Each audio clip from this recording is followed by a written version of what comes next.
El alcance de la crisis. Cifras alarmantes. Tan solo en un año reciente, se reportaron casi 5.300 niñas y mujeres indias americanas y nativas de Alaska como desaparecidas en el Centro Nacional de Información Criminal. Población vulnerable. Las jóvenes en edad de adolescencia y mujeres jóvenes enfrentan tasas de violencia y desaparición, mucho más altas que el promedio nacional de otros grupos demográficos. Subregistro. Los expertos advierten que las cifras oficiales no son exhaustivas debido a la falta de bases de datos compartidas y errores en la clasificación étnica de las víctimas. 2. Causas y factores de riesgo. Jurisdicción compleja. En muchas reservas indígenas, existe una confusión legal sobre quién debe investigar. Policía tribal, local o federal, lo que crea vacíos que los delincuentes aprovechan. Falta de recursos y empatía. Las familias denuncian que las fuerzas del orden suelen ignorar sus casos o tardan en reaccionar, lo que permite que los casos se enfríen rápidamente. Vínculos con otros delitos. Las desapariciones a menudo están relacionadas con la trata de personas, la violencia doméstica y la explotación. 3. Respuesta y movimientos sociales. Símbolos de protesta. El uso de prendas rojas o una mano pintada de rojo en la cara se ha convertido en el símbolo internacional para dar visibilidad a estas mujeres silenciadas. Legislación. Se han impulsado leyes como la Savannah's Act en EU para mejorar los protocolos de búsqueda y la coordinación entre agencias gubernamentales para proteger a los nativos americanos. Esfuerzos comunitarios. Organizaciones como el Sovereign Bodies Institute recopilan datos de manera independiente para presionar por justicia y rendición de cuentas. 4. Casos recientes y contextos regionales. México, en regiones como la Huasteca, se han reportado múltiples desapariciones de adolescentes indígenas con concentraciones críticas en municipios específicos, donde las jóvenes son el blanco principal. Comparativa mediática. Las familias a menudo señalan el síndrome de la mujer blanca desaparecida, criticando que casos de mujeres blancas reciben atención mediática masiva, mientras que las jóvenes nativas desaparecidas son ignoradas por la prensa nacional.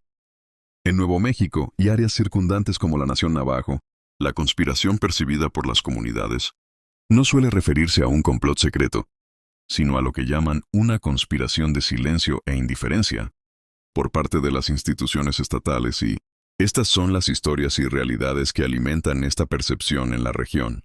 1. El Triángulo de la Impunidad, Albuquerque y Gallup. Ciudades críticas. Albuquerque y Gallup, Nuevo México, se encuentran entre las ciudades con mayor número de casos de mujeres indígenas desaparecidas y asesinadas, MMIWG, en todo Estados Unidos. El laberinto jurisdiccional. Una historia común de conspiración es que las autoridades locales, estatales y el FBI utilizan la confusión sobre quién tiene la jurisdicción para evitar investigar casos difíciles. Esto crea un vacío donde los perpetradores, a menudo no nativos, saben que pueden actuar sin ser perseguidos. 2. Historias de casos emblemáticos. Ariel Begay, una mujer de la etnia Diné, Navajo, que desapareció y cuyo cuerpo fue hallado meses después bajo un puente.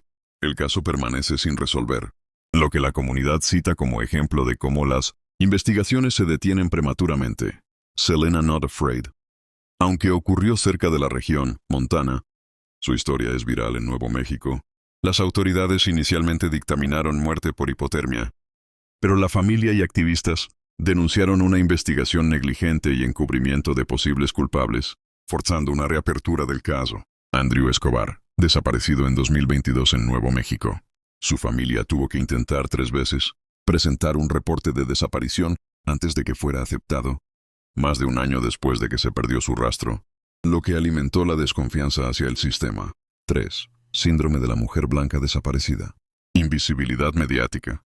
Existe la creencia fundamentada de que hay un sesgo sistémico, donde los medios ignoran a las víctimas nativas. Mientras que casos de mujeres blancas reciben cobertura nacional inmediata, las adolescentes nativas de Nuevo México son frecuentemente clasificadas erróneamente como fugitivas, para no iniciar búsquedas oficiales. 4. Teorías sobre explotación y zonas muertas. Corredores de trata. Circulan historias sobre cómo las carreteras que atraviesan tierras tribales, como la antigua Ruta 66 o la US 491, son utilizadas por redes de trata que aprovechan la falta de vigilancia policial coordinada. Esterilización forzada. Recientemente, el estado de Nuevo México inició investigaciones sobre historias de esterilización forzada de mujeres indígenas, lo que refuerza la idea de un sistema que históricamente ha buscado controlar o eliminar a estas poblaciones.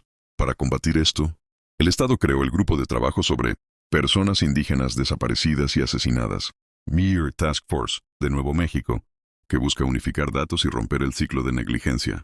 La idea de que el gobierno busca eliminar a las mujeres nativas americanas no es una teoría de conspiración aislada, sino una creencia arraigada en hechos históricos documentados de violencia sistémica y políticas oficiales que buscaron reducir la población indígena.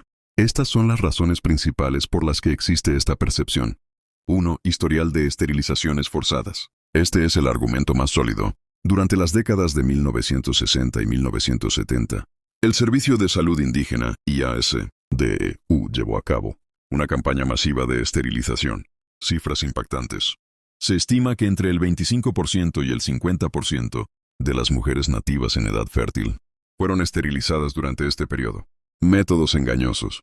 Muchas adolescentes y mujeres fueron esterilizadas sin su consentimiento, bajo engaños, diciéndoles que era una operación de apéndice, o bajo amenaza de quitarles sus beneficios sociales. Investigaciones actuales. Recientemente, en febrero de 2026, el Estado de Nuevo México inició investigaciones oficiales sobre estos casos de esterilización forzada para determinar el alcance total del daño. 2. Negligencia sistémica, la invisibilidad. Las comunidades argumentan que el gobierno elimina a las mujeres a través de la omisión y el silencio. Falta de investigación. Cuando una joven nativa desaparece, las autoridades suelen tardar días o semanas en actuar, clasificando a menudo a las adolescentes como fugitivas, para evitar abrir un expediente criminal. Caos jurisdiccional. Existe una estructura legal compleja entre policías tribales, estatales y el FBI que permite que los casos se pierdan en el papeleo, lo que es visto como una estrategia deliberada de abandono. 3. El legado de las escuelas residenciales. Hasta finales de los años 70, el gobierno separó a miles de niños y adolescentes de sus familias para enviarlos a internados obligatorios con el fin de matar al indio y salvar al hombre. Mass History Commons. Mass History Commons. Muchos niños desaparecieron o murieron en estos centros debido a abusos y negligencia, lo que se considera un intento histórico de genocidio cultural y físico que aún resuena en las familias actuales. 4. Intereses económicos y territoriales. Existe la teoría de que la desaparición de personas indígenas facilita el control gubernamental y corporativo sobre tierras ricas en recursos naturales, petróleo, gas y minería. Al debilitar el tejido social de las tribus, atacando a las mujeres, quienes suelen ser las guardianas de la cultura y el territorio, se reduce la resistencia política frente a proyectos. En resumen, no se trata necesariamente de un plan secreto actual, sino de un patrón histórico de abusos que ha destruido la confianza de los pueblos nativos en las instituciones del Estado. Para muchos, la crisis actual de desapariciones es simplemente la continuación moderna de esas viejas políticas de exterminio. Crecimiento en cifras, Estados Unidos. Aumento explosivo. Según datos del censo de 2020, la población que se identifica como nativa americana o nativa de Alaska, sola o en combinación con otra raza, aumentó un 86,5% en una década, pasando de 5.2 millones en 2010 a 9.7 millones en 2020. Proporción nacional. Este grupo representa ahora aproximadamente el 2.9% de la población total de EU, un incremento significativo frente al 1.6% que representaban en 2010, ritmo superior. Históricamente, se ha reportado que la población indígena crece a un ritmo más rápido que el promedio nacional. 2. ¿Por qué están subiendo los números? Los expertos señalan que este salto no se debe solo a nacimientos, sino a cambios sociales y metodológicos. Autoidentificación. Más personas se sienten seguras y orgullosas de reclamar su ascendencia nativa en los formularios del censo, especialmente aquellas de origen multirracial. Mejoras en el censo. La Oficina del Censo de EU mejoró sus procesos para contar a personas en reservas y áreas remotas que antes eran ignoradas. Inclusión de grupos latinos. El censo reciente permitió que personas de origen hispano con raíces indígenas, como mayas o aztecas, se identificaran dentro de la categoría de nativos americanos. 3. Contexto en América Latina. Población total. Se estima que hay cerca de 55 millones de personas indígenas en América Latina y el Caribe, lo que representa alrededor del 8% de la población regional. Tendencia. Aunque la población indígena sigue creciendo, el ritmo de crecimiento demográfico general en la región ha comenzado a desacelerarse en años recientes. 4. La paradoja de la desaparición. A pesar de que las cifras del censo suben, las comunidades denuncian que la crisis de seguridad, como las desapariciones que mencionaste antes, y las brechas de salud actúan como un freno real a este crecimiento. La eliminación que denuncian los activistas se refiere a la pérdida de vidas, jóvenes y mujeres en edad reproductiva, lo que afecta el futuro demográfico y cultural de las tribus a largo plazo.